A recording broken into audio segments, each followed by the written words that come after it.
से 140 करोड़ जनता की तरफ से, रशियन सारे लीडरशिप का, और ये उम्मीद जताते हैं कि पूरी दुनिया हमारे साथ इस वक्त खड़ी होगी। हम लोग आतंकवादियों के खिलाफ लड़ने जा रहे हैं, आतंकवाद पीड़ित हैं और आतंकवादियों ने पूरी दुनिया में एक चैलेंज खड़ा कर रखा है सिविल सोसाइटी के सामने। जिस तरीके से लगातार भारत पाक के बीच जो तनाव बन रहा है उसको लेके अब पाकिस्तान के रक्षा मंत्री ने कह दिया है कि मिलिट्री स्ट्राइक भारत कभी भी एलओसी पे कर सकता है।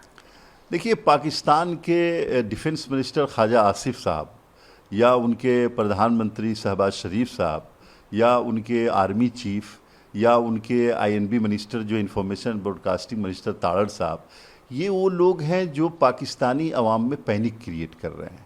ख्वाजा आसिफ साहब और उनकी सरकार ने 22 करोड़ पाकिस्तानियों को यरगमाल बना रखा है और पूरी पाकिस्तान की आवाम उनके ख़िलाफ़ और उनकी फ़ौज के ख़िलाफ़ खड़ी है।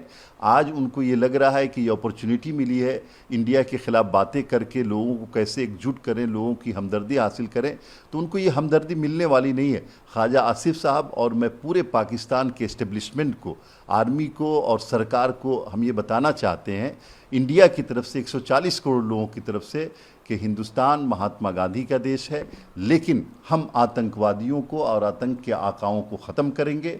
अगर हम ये चाहते हैं कि इस रीजन में शांति हो, अमन हो और लोग अपनी पुरअमन ज़िंदगी गुजारें, तो उसके लिए ज़रूरी है कि आतंकवादियों का ख़ात्मा होगा। और इस बात की भी को भी बताना बहुत ज़रूरी है कि अगर आपकी सरकार ने, आपकी आर्मी ने पाकिस्तानियों को यरगमाल बना रखा है, हमारे भाइयों को यरगमाल बना रखा है, तो ये हमारी ज़िम्मेदारी है कि पाकिस्तान आर्मी के टेरर से पाकिस्तान के लोगों को भी निजात दिलाना, और जो पाकिस्तान आर्मी वहाँ टेररिज्म के सेंटर्स और लॉन्चिंग पैड इस्तेमाल करके पूरी दुनिया में और ख़ास तौर से हमारे मुल्क में, कश्मीर में और बहुत सारी जगहों पे जो डीस्टेबलाइज़ करने की कोशिश कर रहे हैं, उनके ख़िलाफ़ कार्रवाई होगी और होकर रहेगी। इसको कोई नहीं रोक सकता। लेकिन ख्वाजा आसिफ पाकिस्तान के अवाम में पैनिक क्रिएट न करें।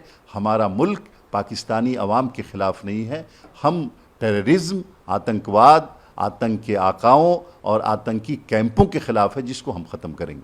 पहलगाम आतंकी हमले पर पश्चिम बंगाल की मुख्यमंत्री ममता बनर्जी ने कहा कि सांप्रदायिक हिंसा करने के बजाय कृपया सीमा का ध्यान रखें। देखिए, सीमा का ध्यान सभी लोगों को रखना है और इसमें पॉलिटिक्स नहीं होनी चाहिए।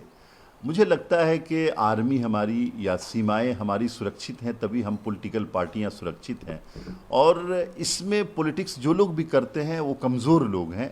मैं ममता दीदी की बहुत इज़्ज़त करता हूं और मैं ये समझता हूं कि एक सोशलिस्ट लीडर हैं, लेकिन पिछले कुछ दिनों से अपनी सत्ता को बचाने के लिए जिस तरह की बातें वो कर रही हैं, उनको शोभा नहीं देता। हमारी सरकार बिल्कुल सीमा की रक्षा कर रही है और जो हमारे दुश्मन हैं उनकी आंखों में आंखें डाल के हम बात कर रहे हैं। हम लोग जल्दबाजी में नहीं है किसी को सज़ा देने के लिए या किसी को आतंकियों के ठिकाने को नष्ट करने के लिए। हम पूरे मैकेनिज़्म बना करके आगे बढ़ेंगे, अपने सीमा की रक्षा भी करेंगे, अपने लोगों की भी रक्षा करेंगे और आतंकवादियों का खात्मा भी करेंगे।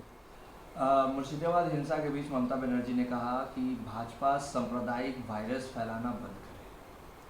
देखिए, मुर्शिदाबाद में जो हिंसा हुआ उसकी जांच होनी चाहिए और जो बेगुनाह लोग मरे, चाहे हिंदू मरे चाहे मुसलमान मरे, क्यों मरे, इसकी जिम्मेदार कौन है? लॉ एंड ऑर्डर स्टेट का इशू होता है। मुर्शिदाबाद में इतने बड़े पैमाने पर दंगा करने की कोशिश हुई, लोगों के घर जलाए गए, लोगों ने माइग्रेशन किया, वहाँ से बहुत सारे हिंदुओं ने माइग्रेशन किया, बहुत सारे मुसलमानों के बच्चे मारे गए, घरों में आग लगाई गई। कौन जिम्मेदार है? आप अगर इसको सांप्रदायिक रंग दे करके अपने आप को बचाना चाहती है बंगाल की सरकार, तो ये तो सही नहीं है। जवाबदेही किसकी है? जवाबदेही आपकी है। वो लोग मारे गए, किसकी जवाबदेही है? तो मुझे लगता है कि ये सांप्रदायिक कलर दे करके बचने की कोशिश करना, इसको जनता माफ़ नहीं करेगी। और जो लोग भी निहत्थे मासूम लोग मारे गए हैं या जिनकी दुकानों में आग लगाई गई है या जिनके घर बर्बाद हुए हैं, जो लोग माइग्रेट किए हैं, उन सब की जवाबदेही बंगाल गवर्नमेंट की, वेस्ट बंगाल गवर्नमेंट की है। और इसमें वेस्ट बंगाल गवर्नमेंट को यानी न्याय के साथ जांच करनी चाहिए और जो मुजरिम है उसको सजा देनी चाहिए। तेजस्वी यादव ने फिर से मुख्यमंत्री नीतीश कुमार को लेकर बयान दिया है और कह रहे हैं कि मुख्यमंत्री थक गए हैं, हार गए हैं और पूरी तरीके से हाईजेक हो चुके हैं, इसलिए इस तरीके का बयान दे रहे हैं। देखिए, नीतीश कुमार न थके हैं, न हारे हैं और न हाईजेक हुए हैं। नीतीश कुमार लगातार पिछले 20 सालों से बिहार के लिए काम कर रहे हैं और आगे भी काम करते रहेंगे। मसला क्या है, तेजस्वी यादव अपने लिए कोई स्पेस नहीं ढूंढ पा रहे हैं बिहार में और उनको ये लगता है कि जब तक कि नीतीश कुमार को हम यानी थका हुआ घोषित नहीं कर देंगे तब तक हमारे लिए स्पेस नहीं है। बिहार की जनता जानती है, अभी उनकी जो प्रगति यात्रा हुई और तकरीबन 50,000 करोड़ का बजट हर ज़िले को दिया गया और डेवलपमेंट का काम हो रहा है, एक एक आदमी से मिल करके नीतीश कुमार आए हैं। तो बिहार की 14 करोड़ जनता जानती है कि नीतीश कुमार एक स्वस्थ, एक हेल्दी और एक विजनरी लीडर हैं और उन्हीं को बिहार 2025 में सौंपना है और नीतीश कुमार लीडर बनेंगे। तेजस्वी यादव इस तरह की बातें करके, पर्सनल अटैक करके अपनी लीडरशिप क्वालिटी जो थोड़ी बहुत थी वो भी ख़त्म करते जा रहे हैं और अपने पार्टी का जो परफॉर्मेंस होगा 2025 का, मुझे लगता है कि सबसे वर्स्ट परफॉर्मेंस होने वाला है।